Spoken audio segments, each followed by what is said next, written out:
Assalamualaikum warahmatullahi wabarakatuh. Kami akan menceritakan sebuah kisah yang berjudul Si Pitung Jagoan Betawi. Legenda yang menceritakan perjuangan seorang anak Betawi. Ia bernama Pitung. Ia tinggal di sebuah kampung bernama Kampung Bojokenyot. Dan di kampungnya pula ia terkenal sebagai jagoan silat.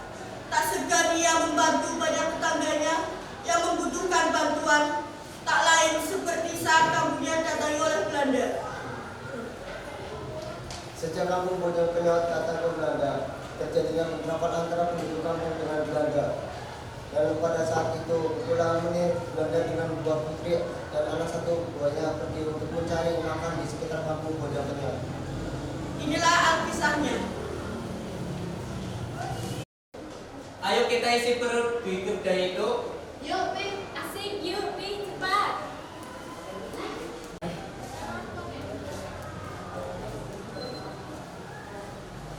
Kemil. Di sini orang pada makan apa? Di sini cuma ada makanan biasa, Tuan. Oke, saya pesan seadanya. Sebentar, Tuan, saya ambilkan. Kami izin pergi ke sana. Oke.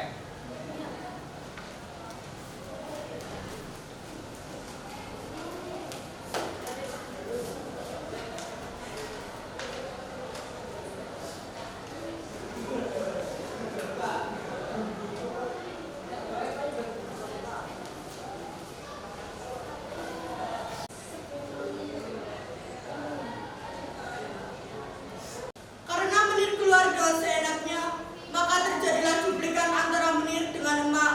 Melihat kejadian itu, Pitung datang dengan emosi.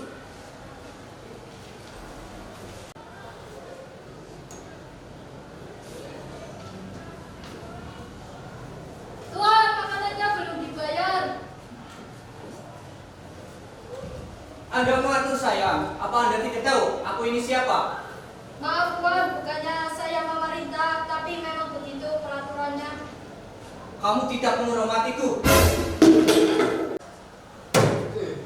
Maksud kamu apa? Siapa? Beraninya ke rumah ayah sama di sini. Saya yang berkuasa di daerah ini. Kamu yang berkuasa di sini.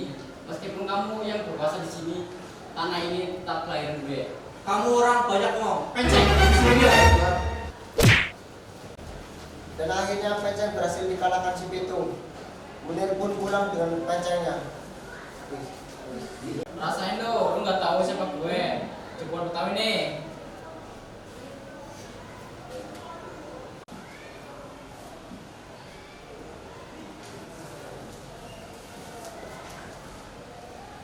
Opin, apa yang terjadi? Non, ayah bisa cerita dari itu. Memangnya siapa orang itu? Katanya sih namanya si Pitung. Siapa kasih Pitung? Iya, siapa itu? Banyak yang bilang dia jagoan Betawi, non. Ah, nggak apa-apa, Ma. Ya, Mak, gak apa-apa tuh. Makasih ya udah nolongin Mak. Sama-sama, Ma. Masuk aja, nanti itu yang beresin.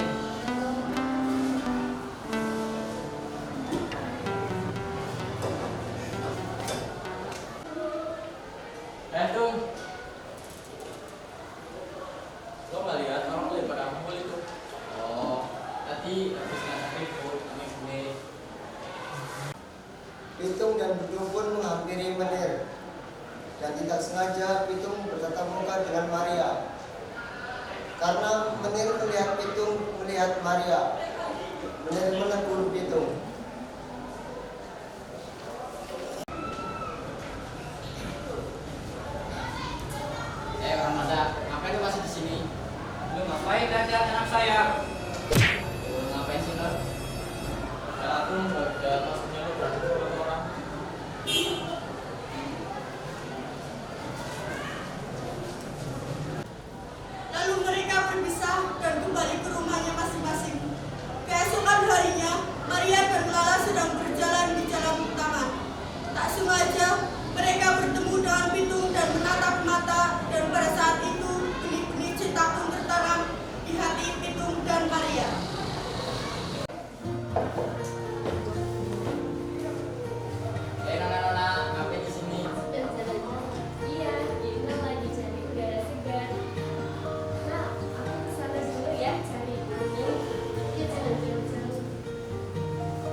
Nama nona siapa, non?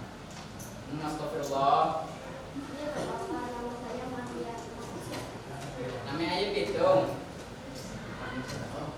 Pitung, apakah kamu ingin menemaniku jalan-jalan keliling kampung ini? Kalau boleh. Akhirnya mereka pun berjalan di jalan dan Maria menampilkan sebuah kalung kepada Pitung. Tak disangka, Penceng melihat mereka berdua dan langsung melaporkan ke Menir.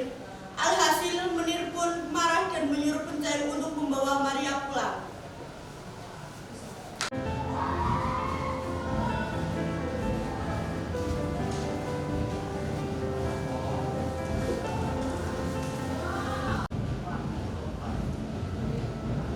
Tuan, Nona Maria sedang berjalan di taman bersama si Pitung.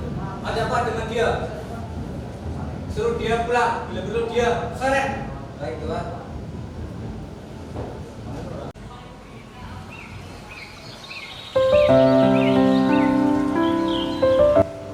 Nona.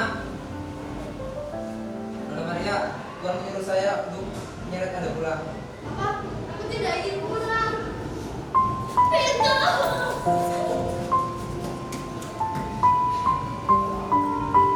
Gue berjanji akan mengembalikan kalung ini.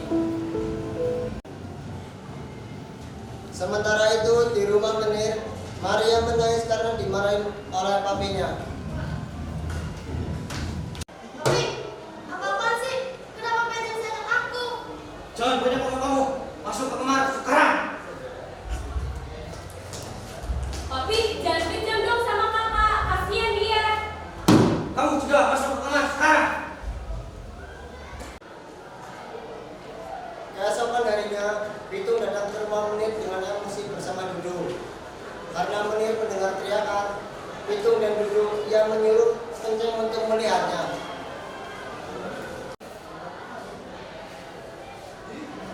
Orang Belanda, keluarlah sini.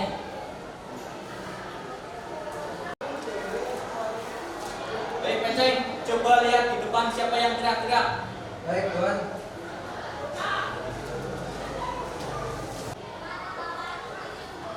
Hai kalian. Ngapain mereka di rumah Tuan gue? Panggil bos lo. Baik, tunggu di sini. Tuan, di depan ada si Pitung sama si Dudung. Baik, kita samperin. Baik.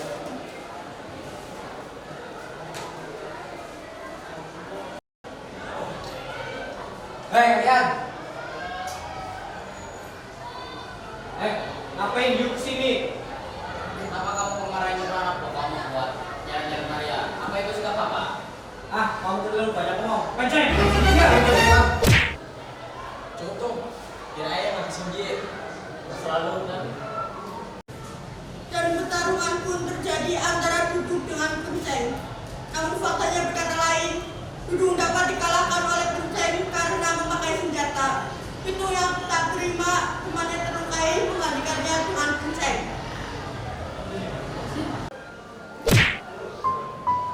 Mampus lo. Sini dong. Jangan lukain temen gue.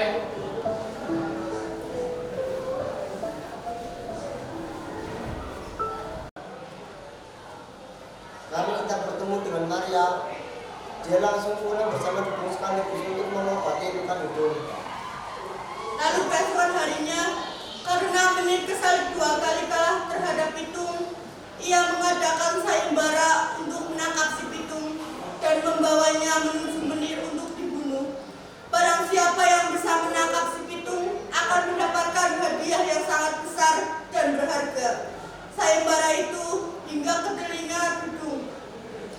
Ia langsung tergiur dengan hadiah yang ditaruhkan.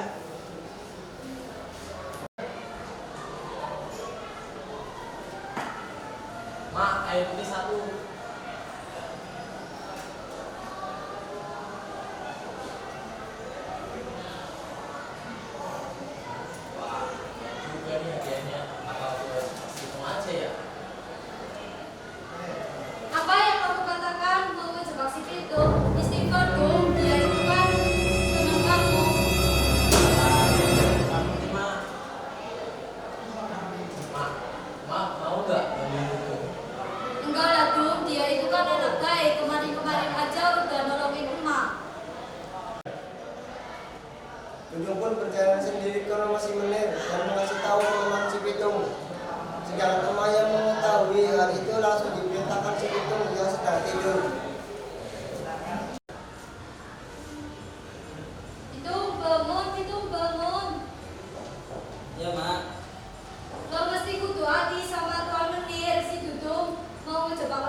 Mama bilang,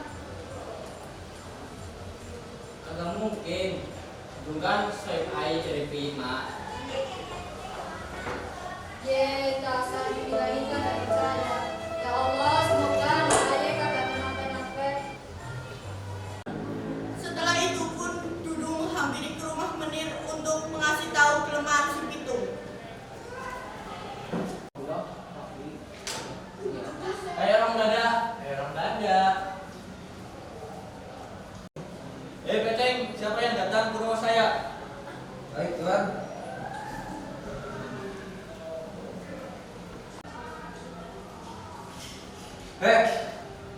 Ngapain lu di rumah bos gua?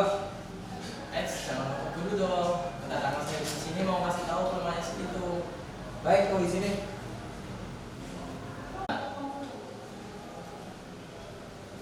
Tuan, kata orang di depan, dia mau kasih tahu kelemahannya si Pitung.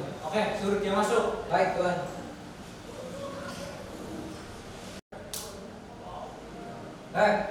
Lu disuruh masuk sama Tuan Menir.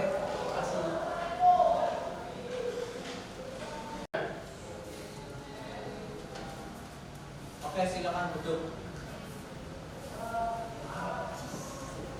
Kedatangan Anda untuk apa dan ada apa? Begini Tuan, dengar Tuan sedang mengatakan saya membara untuk menangkap si Pitung. Ya, saya mengatakan saya membara untuk balas dendam dengan si Pitung. Nah, cocok banget tuh Tuan. Karena saya kemari untuk menangkap si Pitung.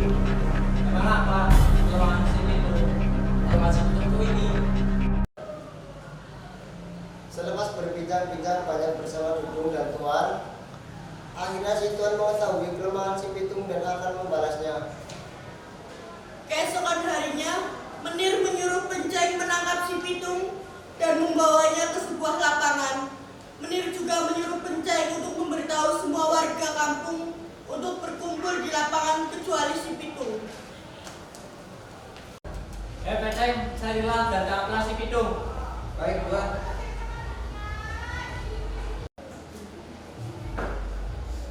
Gue harus menangkap si Pitung dan menangkapnya nih.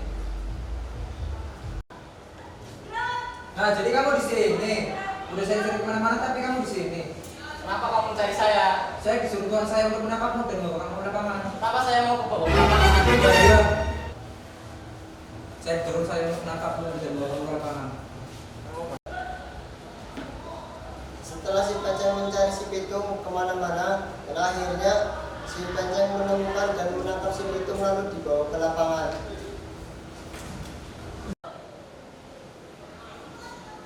Kenapa kami disuruh berkumpul di lapangan? Sebenarnya ada apa ini? Alasan saya mengumpulkan kalian di lapangan untuk menghakimi si Pitung. Papi jangan. Kamu pergi dari sini aja, Nona.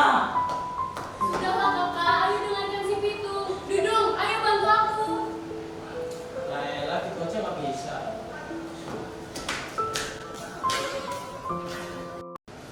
Tolong kabulkan permintaan saya. Ambilkan kalung di samping saku saya dan kembalikan ke Nona Maria. Siap, kalau begitu. Saya akan kembalikan kalung ini ke Nona Maria. Saat Pitung sedang merasakan sakit, Dudung sangat menyesal dan dia langsung mengambil pistol yang ada di Penceng lalu dia langsung menembak ke arah Menir.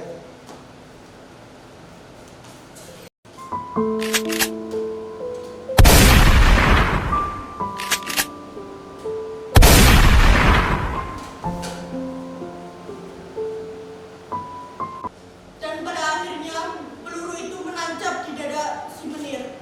Dan pada akhirnya Pitung dan Menir tidak bisa diselamatkan lagi. Maria tetap duduk di sebelah Pitung, lalu akhirnya Lala membawa Maria untuk pulang dan menenangkan diri. Dan pada akhirnya berkat perjuangan Pitung mereka semua hidup dengan tentram dan tidak bentrok lagi antara Belanda dengan Batavia. Maria memutuskan untuk tinggal di Batavia sedangkan Lala kembali ke Belanda. Demi